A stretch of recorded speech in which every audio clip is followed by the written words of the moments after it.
What's up, guys? Welcome to your 67th Android tutorial for the new Boston. Again with me, Travis.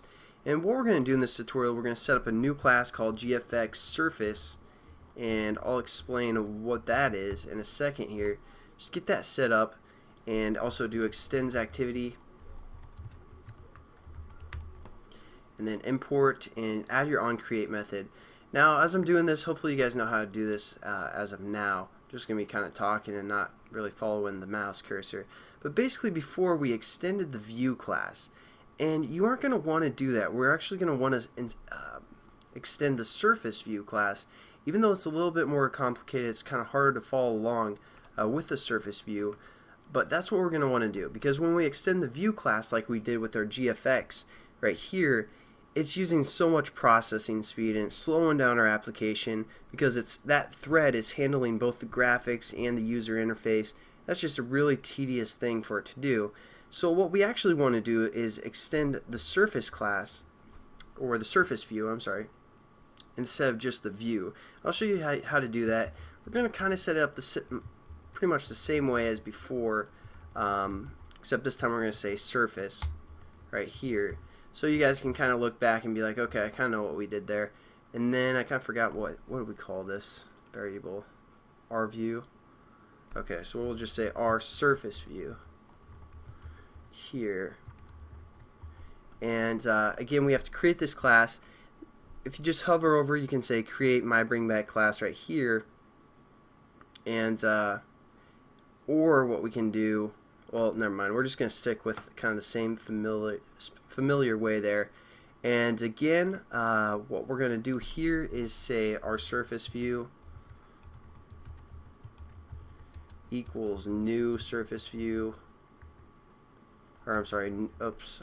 Our surface view equals new my bring back. I need to come up with shorter variables. What am I doing here? Surface. And pass in again the context of this. Pretty much same concept of what we've done earlier. And again, what we can do is say create constructor in my bring back that passes in, you know, this context or this class. So we can just hit create constructor right here, and that's going to affect this other class, which is my bring back surface. And there we go. Now what we want to do in this my bring back surface class is, oh yeah, the other thing we need to do is set the content view of this. But you guys probably knew that. And we're going to say our surface view. And again, I'm sorry, I'm in the GFX surface class. So just get that set up.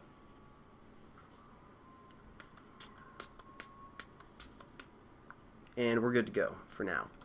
And now for what this my bring back surface class, what we want to do is, again, instead of extending the view class, we're going to say extends surface view. Now basically this is just going to handle the surface of a view instead of the view class in its entirety, because, you know, it's a little bit more basic and all that good stuff. We're going to import that, and then we're also going to implement runnable. And I'll kind of explain the framework of how this works and what we're doing here. But basically we're going to need a thread of some sort, and again, threads take runnables. And again, anytime we implement something, we have to add it. That's why we're getting this problem here. So we're gonna add unimplemented methods, kind of get everything set up. And also, I just noticed that it's passing in a class from that our GFX surface class. So we're gonna delete that instead and say context, and then context like this. Because again, we wanted to pass in a context. Import that, and we should be pretty much good to go with our little activity here. Now, basically, when we use the surface view, like I said, it's going to be a little bit different than when we used our actual view class. It's going to be a little bit more complex, but that's fine. I trust that you guys will be able to catch on.